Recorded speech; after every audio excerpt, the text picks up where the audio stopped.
दोस्तों बढ़िया keyword search करना एक ऑनगोइंग प्रोसेस है और आप इसको बहुत फ्रीक्वेंटली करना चाहोगे, बहुत फास्ट करना चाहोगे, ठीक है।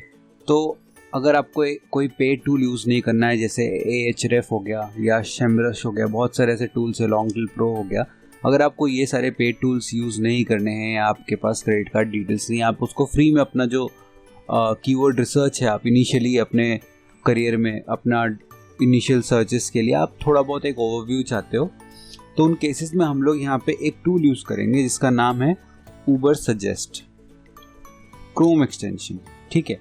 सो नॉर्मली आपने Ubersuggest as a website use किया होगा, बट ये क्रोम एक्सटेंशन है। चलिए इसको हम लोग इंस्टॉल कर लेते हैं। राइट, तो ये क्या करता है, एज अ एक्सटेंशन ये हम लोगों को over the web page only हम लोगों को दिखा देता है वो सारे स्टैटिस्टिक्स हमारे सर्च रिजल्ट्स के अगेंस्ट। तो मतलब आपको कहीं जाना भी नहीं है और आप जब भी कुछ भी सर्च करोगे गूगल में तो डायरेक्टली आपको वहीं पे ये वो सारे डिटेल्स दिखा देगा। Let's consider for hand sanitizer. यहाँ पे आप देखो हैंड सैनिटाइज़र के अगेंस्ट कितना वॉल्यूम है, कितना उनका CPC है, सर्च डिफ़िकल्टी क्या है, वो सारे जो स्टैटिस्टिक्स है वो आपको यहीं पे दिखा रहा है। साथ ही साथ जैसा डोमेन स्कोर के बारे में मैंने आपको बताया था, डोमेन का क्या स्कोर है वो यहाँ पे दिखा रहा है।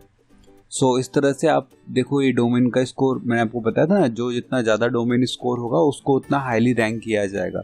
सो ये भी एक रैंकिंग डिसाइड करने का एक मेट्रिक होता है।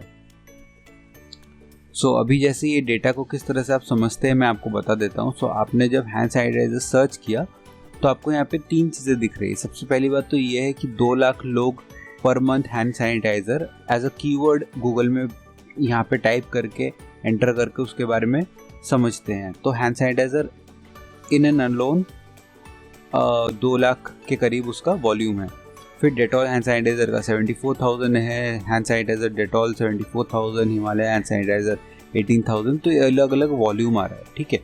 और CPC में कॉस्ट पर क्लिक कितना पे कर रहे हैं लोग हैंड सैनिटाइज़र सिर्फ कीवर्ड के लिए, और कितना सर्च डिफ़िकल्टी है। मतलब आपको अगर ऊपर आना है, गूगल में नंबर 1 पे आना है, तो आपको उसके लिए कितना मेहनत करना पड़ेगा, अराउंड उसका एक यहाँ पे परसेंटेज दिया। तो 77 एक बहुत ही हाई नंबर है, उसके लिए एक बहुत ही पावरफुल वेबसाइट चाहिए, बहुत पावरफुल डोमेन स्कोर चाहिए, तब जाके आप उसको नंबर 1 पे आ सकोगे। तो यहाँ पे अगर आप देखोगे लिखा है the average web page that ranks in top 10 has 37 backlinks and domain score of 81। तो एवरेज डोमेन स्कोर 81 लाना बहुत ज़्यादा डिफिकल्ट है, अनलेस आपका जो वेबसाइट है वो 15-20 ईयर्स पुराना है, आपने कॉन्स्टेंटली बढ़िया कंटेंट उस पर डाला है, आप सारे जो पॉलिसीज़ और कंप्लायंसेस है उसके आप उसको आप मैनेज करके चले हैं।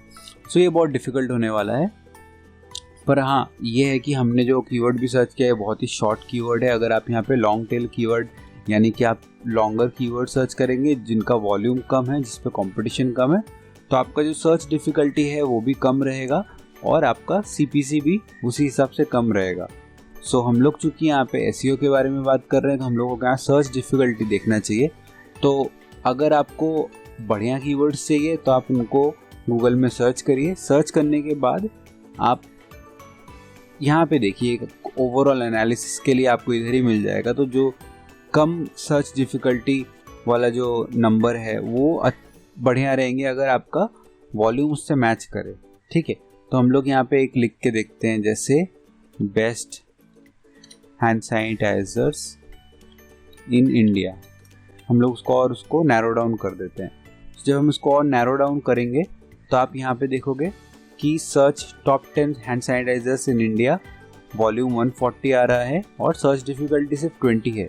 इसका मतलब ये है कि इसके ऊपर रैंक करना ईजी रहने वाला है, क्योंकि सर्च डिफ़िकल्टी सिर्फ 20 ही है और 140 सर्चेस है। तो अगर आपको 140 सर्चेस में से अगर आप 50% सर्चेस लेना चाहते हो और आपको टॉप पे आना है तो आप इस कीवर्ड पे एक आर्टिकल आप लिख सकते हो। सो इस तरह से आपको कीवर्ड रिसर्च करना है। आपको ये समझना पड़ेगा कि वो कीवर्ड का वॉल्यूम कितना है।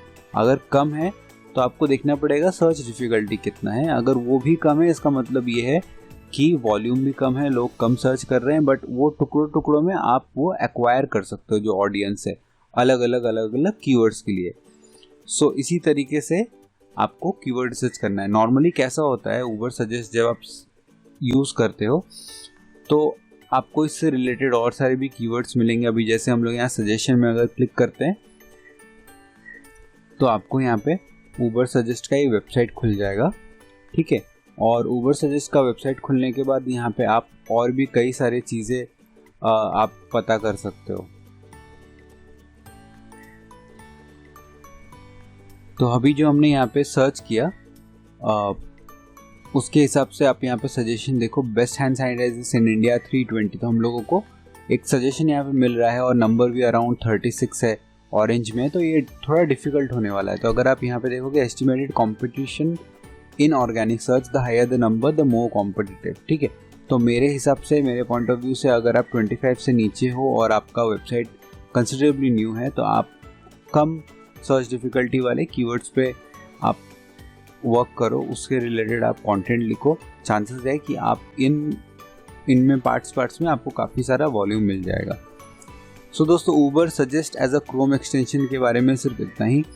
आप इसको इंस्टॉल करिए, बहुत सारा आपको स्टैटिस्टिक्स मिलेगा, जैसे बैकलिंक्स के ऊपर स्टैटिस्टिक्स मिलेगा, आप कीवर्ड के ऊपर देख सकते हैं। और मेन जो बहुत ज़रूरी चीज़ है वो ये है कि एक ओवरव्यू आपको यहाँ पे मिल जाएगा कि उनका डोमेन स्कोर वगैरह कैसा है, फर्स्ट पेज पे कौन सारे लोग रैंक कर रहे हैं। तो यहाँ पे हमने एक बहुत ही ऐसा हार्ड हिटिंग, एक बहुत ही इंपॉर्टेंट जो कीवर्ड है जो आज के टाइम पे कोविड रिलेटेड चल रहा है उसको लिखा है। तो यहाँ पे बहुत ज़्यादा ही हाई स्कोर है, नो डाउट ये पूरे पेज पे ही रहने वाला है क्योंकि बहुत सारे लोग इसको टारगेट कर रहे हैं। बट आपसे आपके बिजनेस रिलेटेड कोई एक ऐसा कीवर्ड होगा जो हाईली रैंक कर सकते हैं जिस पे आप, तो वो सारी चीज़ों के लिए जो इनिशियल कीवर्ड है वो तो आपको खुद से ही सर्च करना पड़ेगा। आपके बिजनेस में कौन सा ऐसे जार्गन्स यूज़ होता है, किस तरह से लोग बात करते हैं, पहली चीज़ क्या आप सर्च करना चाहते हैं, वो कीवर्ड आपको ही यहाँ पे पुट डाउन करना पड़ेगा गूगल में। बट एक बार आपने उसको डायरेक्शन दे दिया तो आप टूल से बहुत सारे चीज़ों को समझ सकते हैं और अपना डेटा ड्रिवन डिसीजन ले सकते हैं। सो मेक श्योर करिए कि अगर आप पेड टूल्स भी यूज़ करते हैं तो साथ ही साथ आपके पास ये टूल गूगल क्रोम में इंस्टॉल्ड होना चाहिए ताकि आपको बहुत क्विकली ओवरव्यू मिलता रहे। आप गूगल में कुछ भी सर्च करें, आपको फटाफट से एक जनरलाइज्ड नंबर आपके ब्रेन में फीड होता रहे ताकि आप आगे चल के डेटा ड्रिवन डिसीजंस ले सकें। सो दोस्तों, इस लेसन में सिर्फ इतना ही। Thank you so much.